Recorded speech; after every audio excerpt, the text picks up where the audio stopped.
Hello,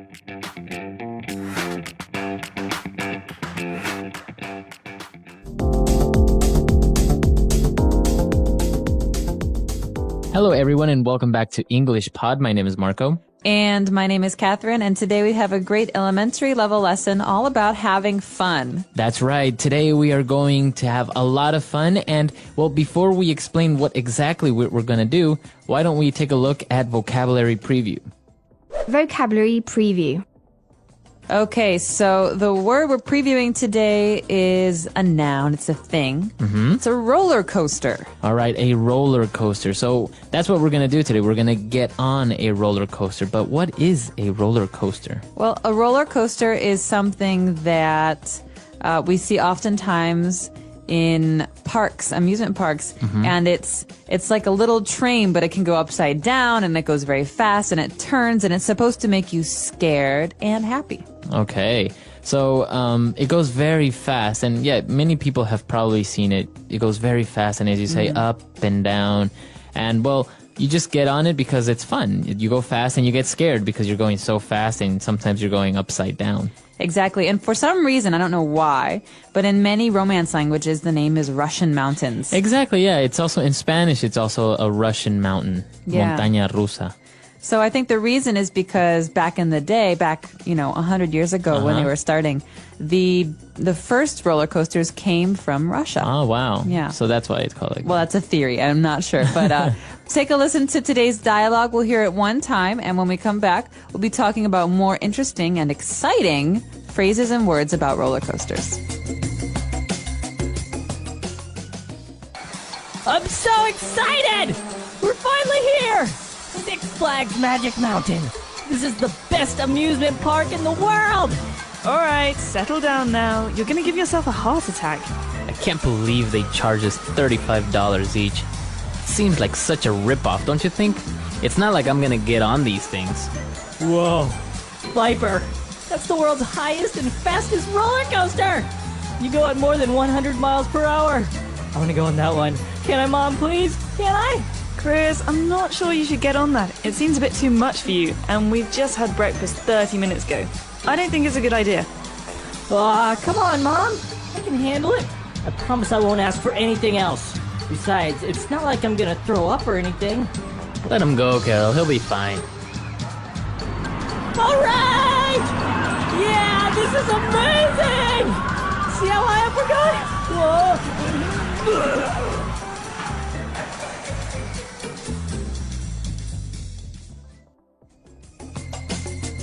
All right, we're back. So, interesting. I think this is very common. You get on one of these things, you go so fast that you just throw up. Have you ever thrown up? On a roller coaster? No, Yeah. never. No, me neither. All right. Well, maybe it's not that common, but let's take a look at some of the words that we hear in this conversation between a boy and his parents. All right, so as we mentioned, this word throw up, to throw up. Why don't we take a look at that one first? Although it's almost at the end of the dialogue. What is it to throw up? Okay, well, to throw is different than to throw up. So remember that these two words go together to mean to vomit. That means that the things in your stomach come out your mouth.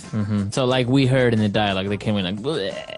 Yeah, it's a very disgusting sound, Yeah. right? And so sometimes people throw up when they eat too much, sometimes they throw up when they're sick, and sometimes they throw up after riding a roller coaster. And so this is an important phrase to know. Or like when you're on a boat, you get seasick and you throw up. Or in yeah, a it's car, the worst. sometimes you get car sick.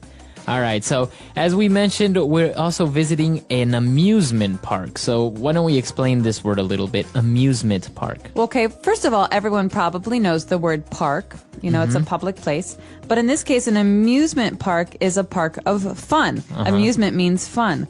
And so it's usually a place that you go to and you pay a price and they give you a ticket and you can play all day long.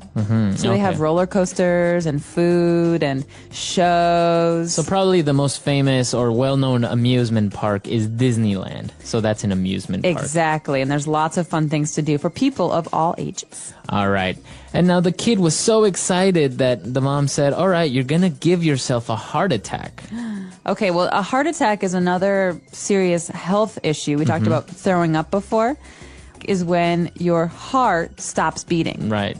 Okay. Right? So maybe something is stuck, or there's some problem with your heart, and there's no more blood going through your heart. And so it's a very, very serious issue. But in this case, she's saying you're so excited, you might hurt your heart. Oh, you're going to have a heart attack. You might hurt yourself because you're so excited. Right, so she's exaggerating. That's not really going to happen, but she's trying to warn him. All right. And now the father mentioned that they paid $35 for each of their tickets, and he thought it was a ripoff. Okay, rip-off is a great, great phrase that we use in spoken English to describe something that's unfair. So a price that's unfair. Okay. So you can maybe go to the market, right, and you ask how much a sweater is, and they'll tell you it's $100.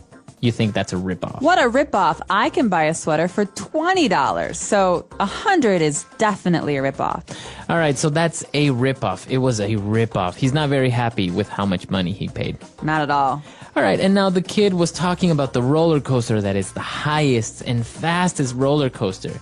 And he said that the speed was at more than 100 miles per hour. So what about this miles per hour? Okay, this is very important. If you go to America, you'll see that the speeds on the road are all in miles per hour. So mile is a distance. Okay. And per hour means how many miles you can travel every hour. So in 1 hour, you can go 100 miles. So we have the equivalent, right? We have like kilometers per hour. Exactly. And so miles per hour, kilometers per hour, these are both called speeds. Okay. And, well, this is called the imperial system, right? You use miles, you use inches and feet, whereas the kilometers or centimeters or meters, you would use the metric system, right? Exactly, because the counting is done by meters, meters metric. So in this case, we're in America. We know that because the speed limit is 100 miles, or the speed here is 100 miles an hour. All right. Miles. We know that we're in America because the speed the boy is talking about is miles per hour. Very good. And I think, yeah, use it in North America, and that's pretty much it, right? I think they use miles in Britain. Really? Yeah, I'm not positive. I'd have to check with my British friends. All right. Okay, so that's all the words we have for language takeaway. Let's listen to the dialogue again, and we'll be back to explain some phrases. I'm so excited! We're finally here! Six Flags Magic Mountain. This is the best amusement park in the world! All right, settle down now. You're going to give yourself a heart attack. I can't believe they charge us $35 each. It seems like such a ripoff, don't you think? It's not like I'm gonna get on these things. Whoa. Viper, that's the world's highest and fastest roller coaster! You go at more than 100 miles per hour. I want to go on that one. Can I, Mom, please? Can I? Chris, I'm not sure you should get on that. It seems a bit too much for you, and we've just had breakfast 30 minutes ago. I don't think it's a good idea. Come on, Mom. I can handle it. I promise I won't ask for anything else. Besides, it's not like I'm gonna throw up or anything. Let him go, Carol. He'll be fine. All right! Yeah, this is amazing! See how high up we're going? Whoa!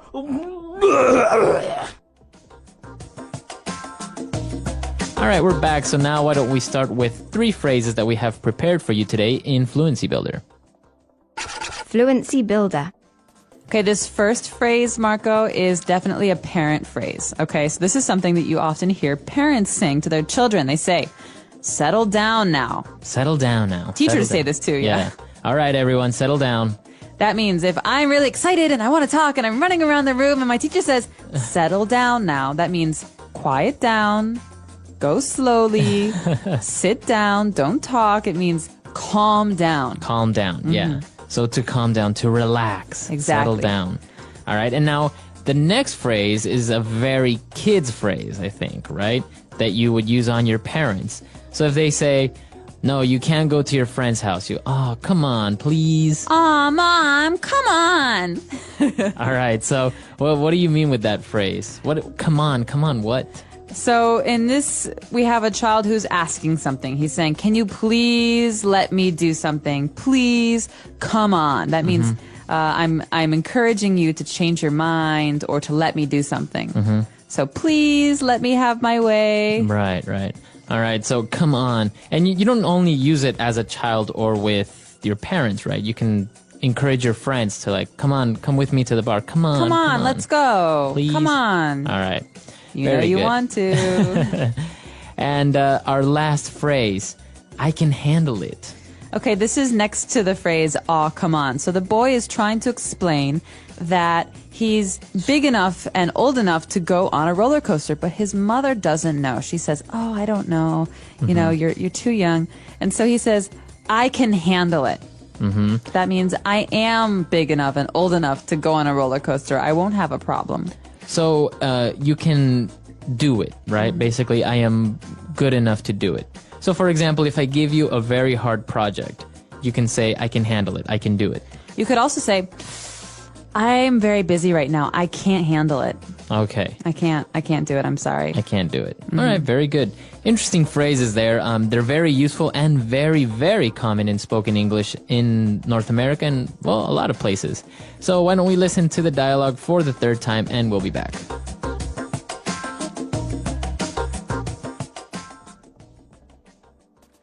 I'm so excited!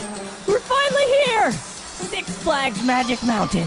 This is the best amusement park in the world! All right, settle down now. You're gonna give yourself a heart attack.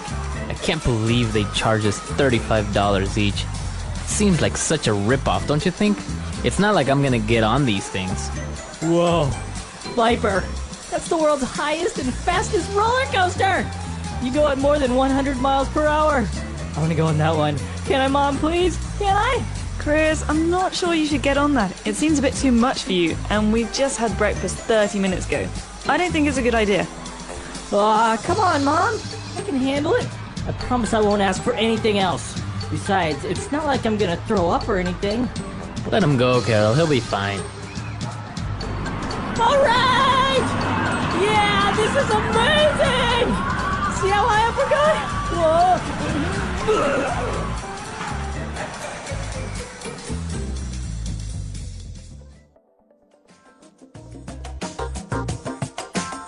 All right, so this amusement park, Magic Mountain, it actually exists in the United States, right? It does, and Six Flags is really a brand, so there are many different parks, amusement parks called Six Flags, and each one has a different name. I'm not sure where Magic Mountain is, but... That one's in California. Yeah. Then you have like Six Flags Greater America. Yeah, that's my like that. Chicago That's the Six one in Flags. Chicago? Yeah. So they're basically amusement parks, and they're famous because they have really great or intense roller coasters, right? Exactly. So the one that we heard about in today's dialogue is called Viper, like the snake, and that one is at the amusement park in California you Right. mentioned. But the famous ride in Chicago is Batman the Ride. Oh, really? Because you sit on a seat, but there's no place for your feet, so your feet swing in the wind.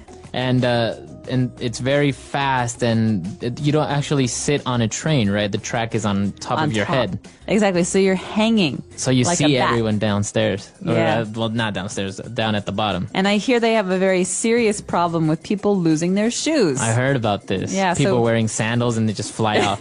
Exactly. So I want to warn everyone, if you go to Chicago or you go to these upside down, these flipped roller coasters, you should bring real shoes, not All right. sandals. Well, as we mentioned, it's in many languages, in the Romance languages, they're called Russian mountains. So I wonder, for our Russian listeners, do you have any intense or great roller coasters in Russia? I mean, if they come from Russia, they should have amazing roller coasters there, right? That's right. Or do you have any idea why we call them Russian mountains in other languages? The English Pod Audio Review. Listen to the meaning, then say the vocabulary word. Relax. Settle down. The act of overcharging. Rip off. Deal with. Handle. Vomit. Throw up. Entertainment. Amusement. Let's try that faster. Deal with. Handle. Relax. Settle down. Entertainment. Amusement. The act of overcharging. Rip-off. Vomit. Throw up. Now say the word and hear it in a sentence. Settle down.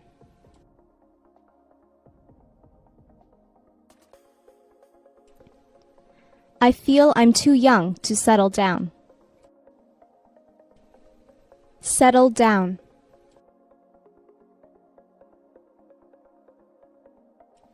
Please tell the children to settle down. Settle down.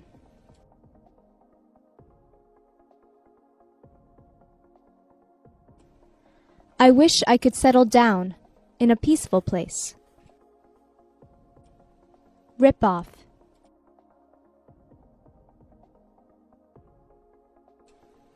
That guy tried to rip us off. Rip off.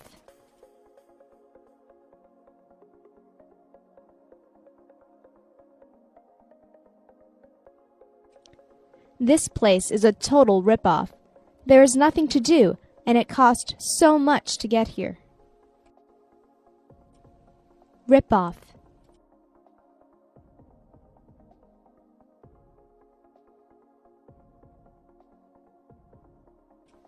That concert was a rip-off. She sang the same song 3 times, and her voice was horrible. Handle.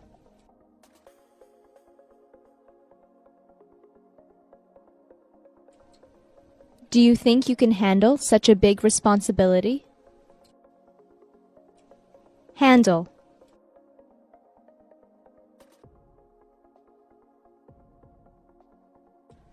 I can't handle this pressure. I need to go out for a while. Handle.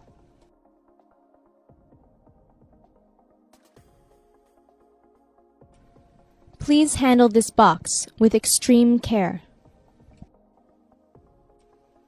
Throw up.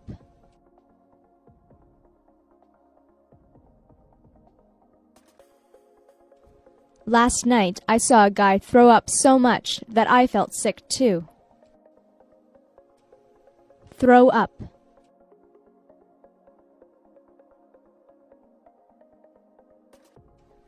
Children tend to throw up after eating when they move too much.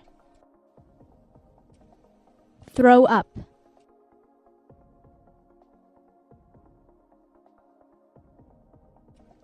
Please be careful not to throw up inside the perimeter. Amusement.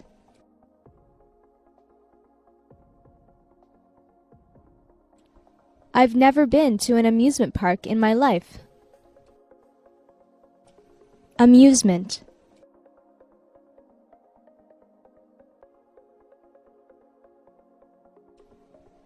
This must be the best amusement park I've ever seen. Amusement.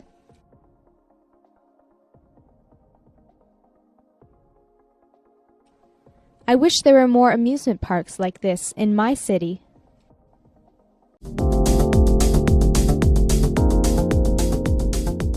Hello, everyone, and welcome back to English Pod. My name is Marco. My name is Catherine, and today we have an elementary level lesson for you.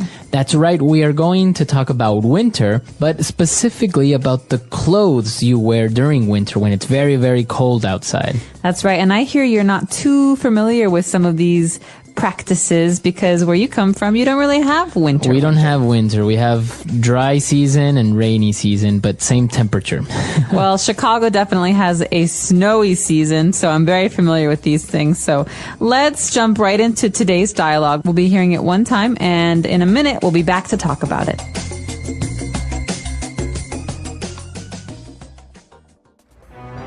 Bye, Mom. Wait, Jimmy, it's cold outside. Put a hat on. Okay, bye. No, wait, you'll be too cold without mittens. All right, see ya. Hold on, with that wind, you're gonna catch a cold. Wear this scarf.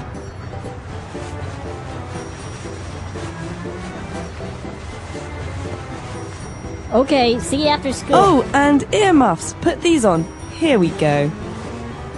Mom, Yes, honey? I can't breathe.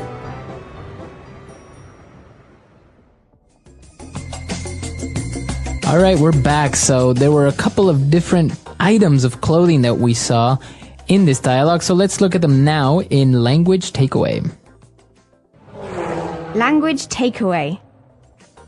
Okay, well, first of all, we have Mom and Jimmy. Jimmy is a boy's name. He's a little boy. And Mom is saying goodbye to him. But first, she wants him to put on clothes. So the first item, the first thing she asks him to put on is a hat. A hat. Now, you probably have seen like a baseball cap or many different types of hats. And sometimes in other languages, they have specific names for a hat for winter, right? But in English, it's a hat. Anything that covers your head is a hat. That's Okay. kind of like the category. So maybe this one is a warm wool hat, but in the end, it's a hat. It's a hat. Okay. So he's put on the hat. Now what else is he going to put on? Well, we need to keep our fingers warm. Okay, so there are two kinds of ways to keep your fingers warm. And the way in this dialogue that the boy keeps his fingers warm is with mittens. All right. So mittens you put on your hands. Now what's the difference between mittens and gloves? Okay, gloves have special places for each finger. 1, 2, 3, 4, 5 on each hand. Right. And mittens, there's two spaces, one for your thumb and one for all your other fingers. Okay. Okay, so that means you can't really hold things. So you kind of look like a penguin or something like that. Yeah, you look like exactly, like a penguin. And it's mostly for children. Adults don't wear mittens because adults need to hold things like keys and phones and car steering wheels. So in this case, mittens is usually for children. Okay. So mittens, and well, the mother is still a little bit worried, so she tells him to wear a scarf. Okay, a scarf is a long, usually made of wool, a long piece of fabric that you put around your neck to keep your neck warm. Okay, so a scarf. A scarf. Okay, and he's put on the mittens, the scarf, the hat, and he's missing some ear muffs. Okay, this is a little funny because usually if you're wearing a hat, you don't need earmuffs. But earmuffs are like headphones, but they keep your ears warm. Right. And we wear these, they don't cover your head, they just cover your ears. And usually they're just two round circles over your ears. So as you say, exactly, they look like big earphones. And they keep your ears warm. Now, as you say, you usually don't wear this if you're wearing a hat because, well, you would put your ears inside your hat, right? So it looks pretty silly if he's wearing all of this together. All right. And so those 4 key items, those 4 key pieces of clothing are for our language takeaway today. Why don't we listen to this dialogue again, and we'll come back soon to talk about Fluency Builder.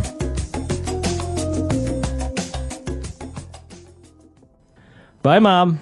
Wait, Jimmy, it's cold outside. Put a hat on.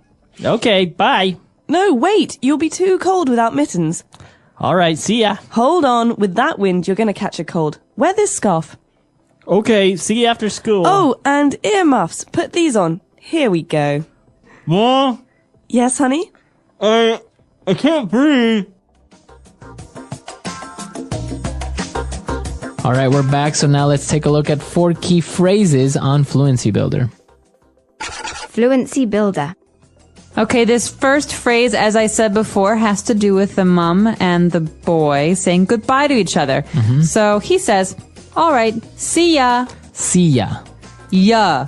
Okay, so see as in to look, to, right? You Yeah. see something. And what about Y-A? Yeah. See ya. Yeah. So this is a very spoken language way of saying you. So we could say, see you later. But if you want to make it shorter, you can say, see ya. See ya. Bye. Bye. Goodbye. All right, so see ya. And then what's our next way of saying goodbye? Hold on. Oh, wait, that's... We're not there yet. No. Hold on is our next phrase. And this is a way to say, wait. Wait, hold on. So you just say hold on, it means wait. It's not really rude, right? It's just a little bit more casual. Exactly. It's very casual. So you cannot say, hold. That doesn't make sense. Right. You have to use these two words together. Hold on. on. Like I said before with Marco, who wants to go fast, I could say, hold on. Hold on. Wait a second. All right.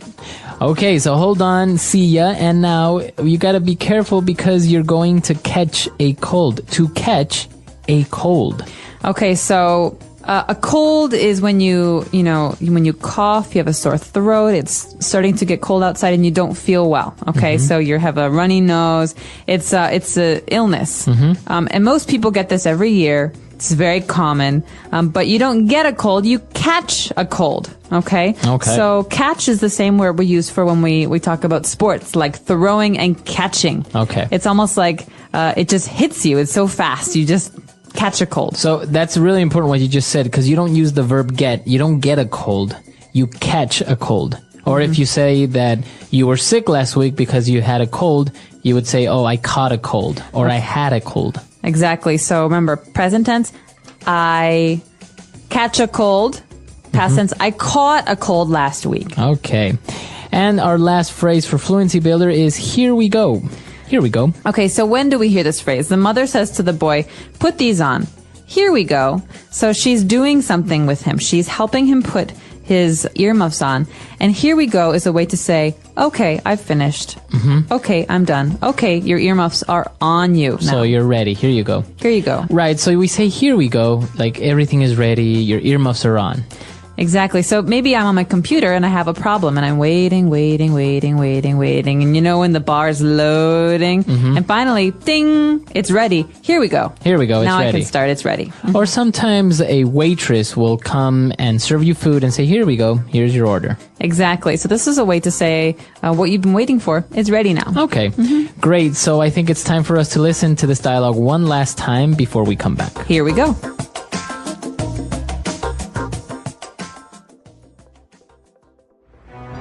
Bye, Mom. Wait, Jimmy, it's cold outside. Put a hat on. Okay, bye. No, wait, you'll be too cold without mittens. All right, see ya. Hold on, with that wind, you're gonna catch a cold. Wear this scarf.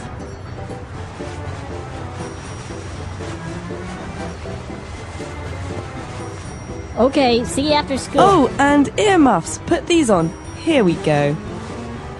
Mom, Yes, honey? I can't breathe.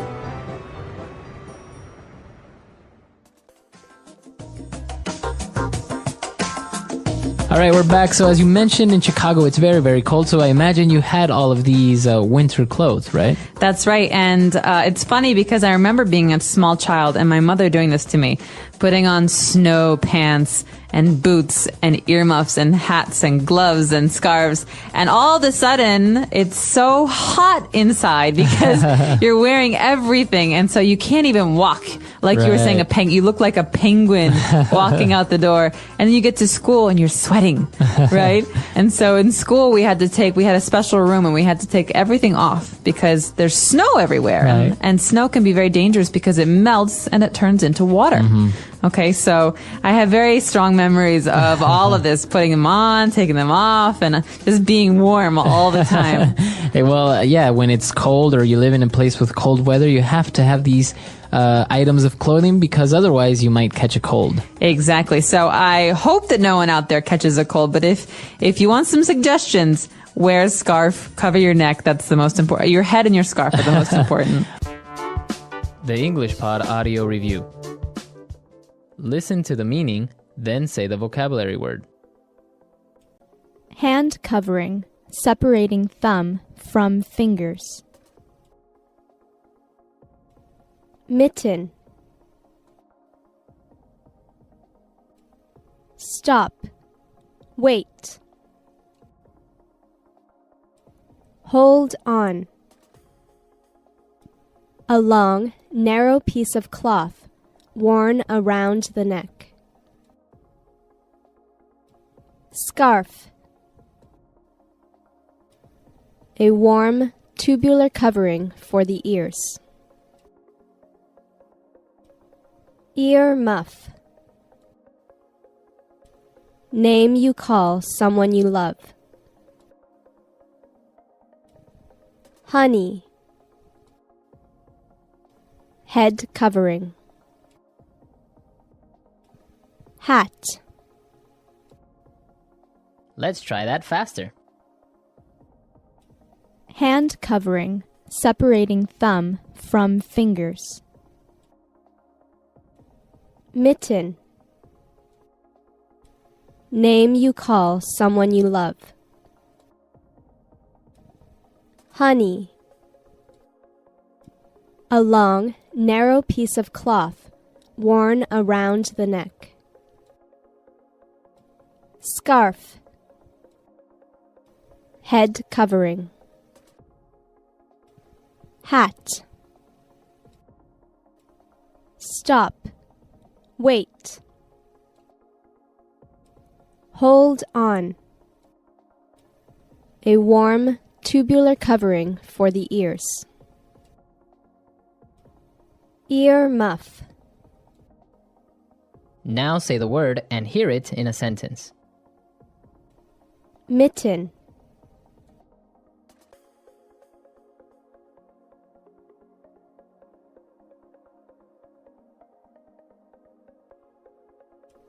For Christmas, his grandmother gave him a pair of mittens that she made herself. Mitten.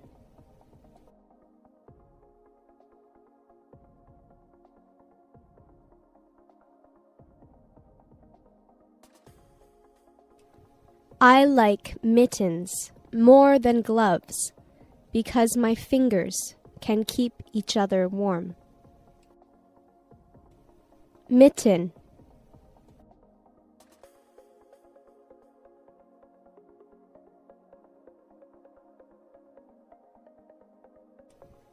My friend has a pair of mittens with snowflake designs on top. Hold on.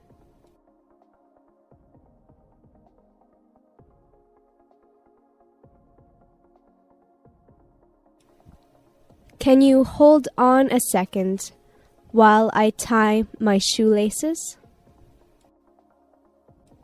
Hold on.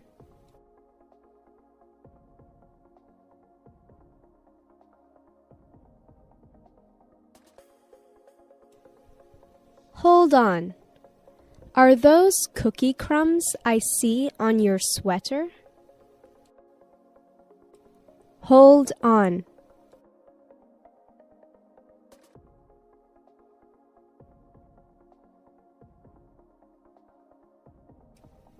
Just hold on a minute. I just need to check my emails. Scarf.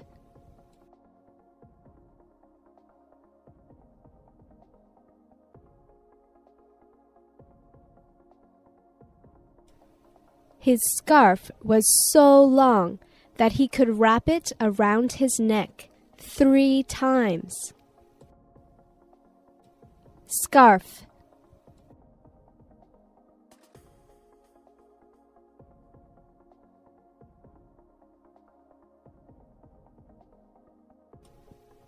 Some people wear scarves in the summer or indoors as a fashion accessory. Scarf.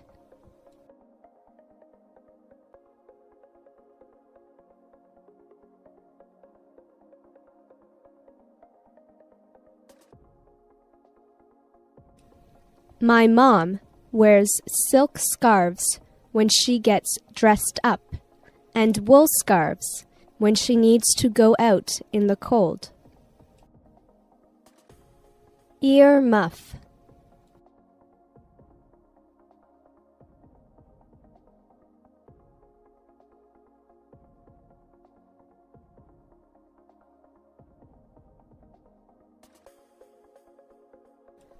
When I was a child, I used to wear earmuffs all the time. But now that I'm a teenager, I don't wear them because they are not cool. Ear muff.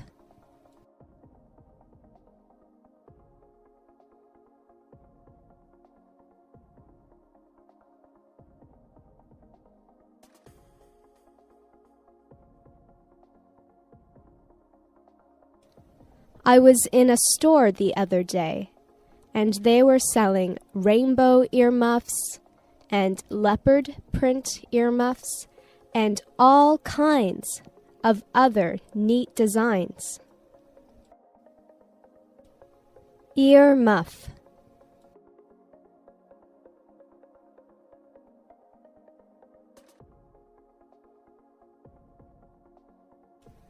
My best friend has a pair of earmuffs that he wears all the time. Honey.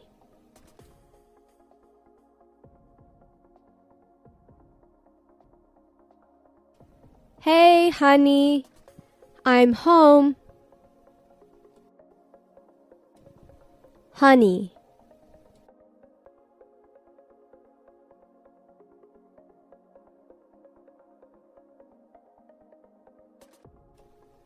Evan, honey, can you deliver this plate of cookies to the neighbors? Honey.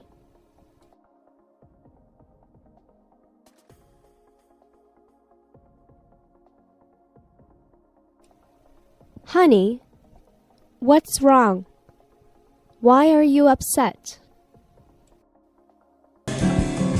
Hello, everyone, and welcome back to another lesson here at English Pod. My name is Marco. And my name is Catherine. So, Marco, what are we talking about today? Today, we are taking a look at a guy who is a little bit too afraid of people in general. There's a good word for this in English, someone who's almost too afraid all the time, someone who is overly cautious. We call this person paranoid. Okay, so if you are paranoid, you think that everyone is wants to hurt you or that everyone is out to get you. Wait, did you hear that? That's No, did you hear that? No, I didn't. Someone at the door. So, Marco, can you check the... Okay, that's paranoid. You know, you're always hearing voices and noises and things. Yeah, so a paranoid, somebody that is paranoid. All right, so why don't we listen to this dialogue for the first time and see what this person is all paranoid about. There it is again. Dan, dude, you have to come over to my house right now. Is everything okay? Just get over here.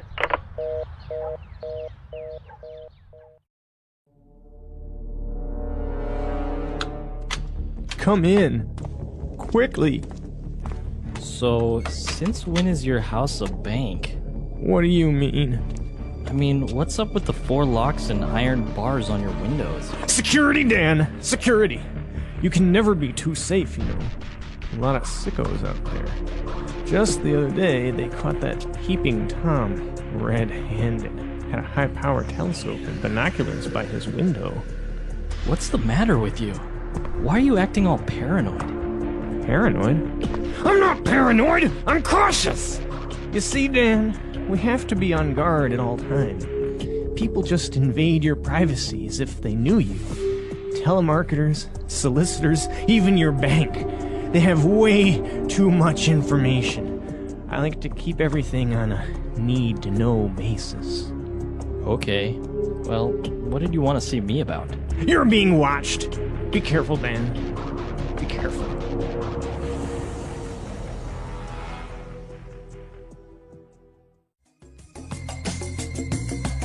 All right, we're back. So, I think this guy is a little bit too cautious. I would have to agree with you, and I would go so far as to call him paranoid. But there's a lot of great stuff in this dialogue that we can use in a lot of different situations. So let's take a look at some of these new words in today's language takeaway.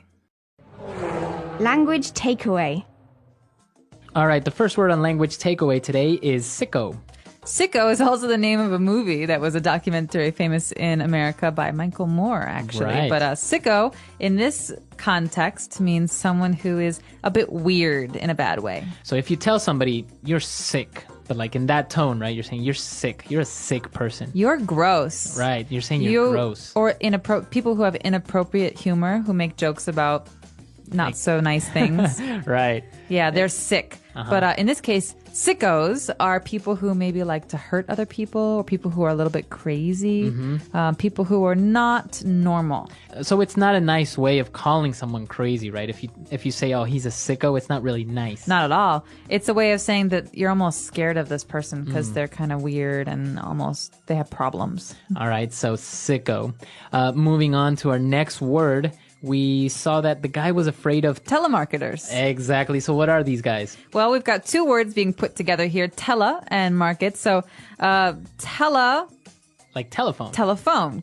Over communication. So they're not in person. They're people who call you up and market things. They try to sell you stuff over the phone. So this is very common. You get a phone call on your cell phone and they ask you if you're happy with your long distance calling plan or if you need new TV cable or something like that. And they always call during dinner or late at night, which drives me nuts. Exactly. So these are telemarketers. These are people who call you trying to sell things to you. And very similar to these is a solicitors. Exactly. But the big difference here with solicitors and telemarketers is that solicitors actually go to your house. They knock on your door. Mm-hmm. So they're also called door-to-door salesmen or saleswomen. That's right. So door-to-door salesmen, they go from door to door trying to sell things. But in this case, a solicitor is someone who comes to your house to try to get you to do something, to buy something. Mm-hmm. All right, very good. And moving on to our next word, we have a peeping Tom. That's right. We heard this a little bit earlier in the dialogue, and a peeping Tom is, again, a negative thing to say about someone. A peeping Tom, well, the word peep means to look, but kind of quick like, look. Yeah, it's a quick look. So peeping Tom is a person who spies on other people. Okay, so a synonym of a peeping Tom would be a voyeur. A voyeur. So someone who, without getting caught, tries to look at other people while they're in their homes. And so it's really bad because it's usually inappropriate. It's usually people who are watching women get undressed or... Right. Yeah. So a peeping Tom is just an informal way of saying a voyeur or somebody who is spying on people.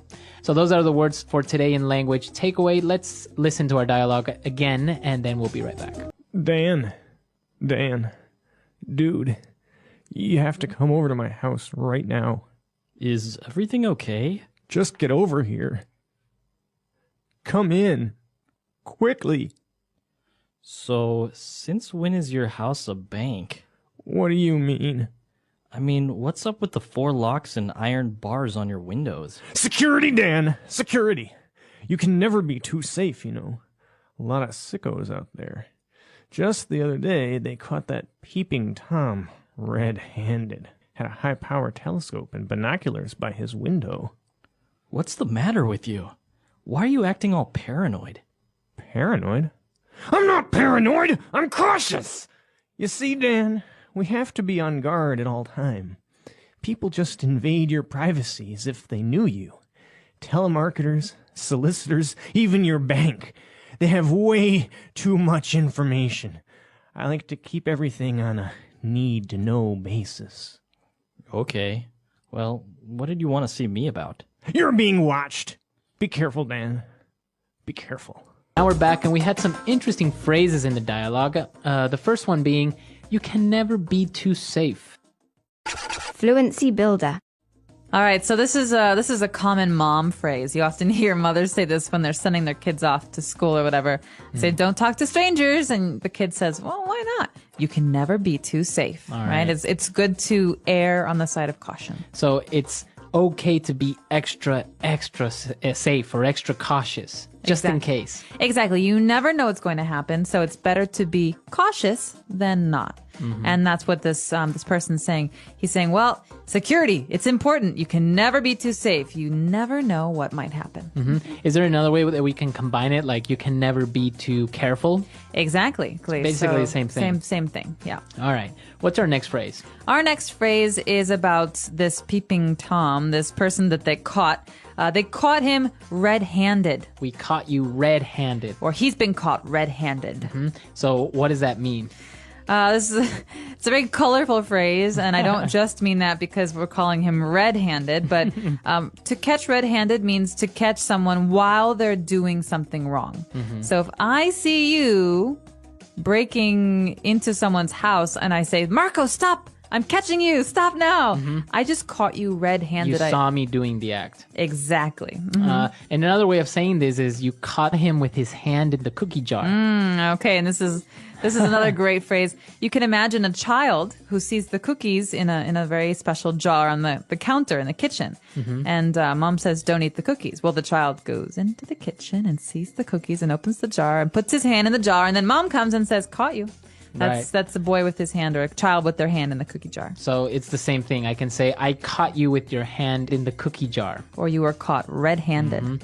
All right. And our last phrase for today is, you are on a need-to-know basis. All right. This is a great one. This is often said in spy movies, Yeah. I think. So we say you're on a need-to-know basis. That means that if you really need to know something, then I will tell you. Right. But if not, I won't. So you only have the information that is necessary, no more or less, right? You're on a need-to-know basis. Right. So I say, tell me, Marco, tell me what happened. I want to know. Right. And I can say, no, you're on a need-to-know basis and you don't need to know this. All right. So a need-to-know basis, as you say, very popular among spy movies and government movies and stuff like that. Conspiracy movies. Yeah. All right. So let's listen to this dialogue for the very last time and we'll be right back. Dan, dude, you have to come over to my house right now. Is everything okay? Just get over here.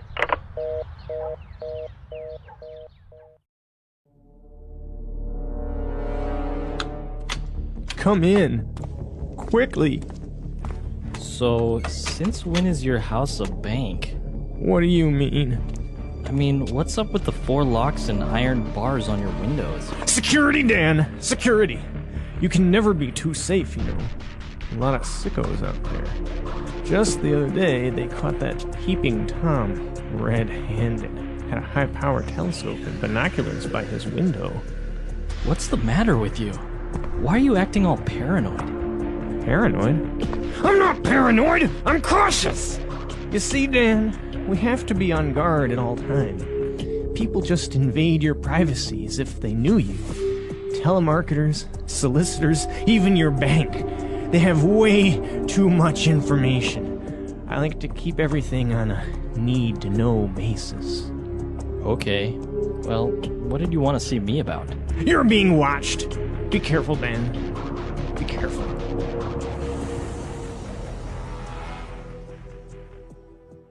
All right, so the guy's a little bit paranoid. There's another word for this as well, similar, right? It's schizo?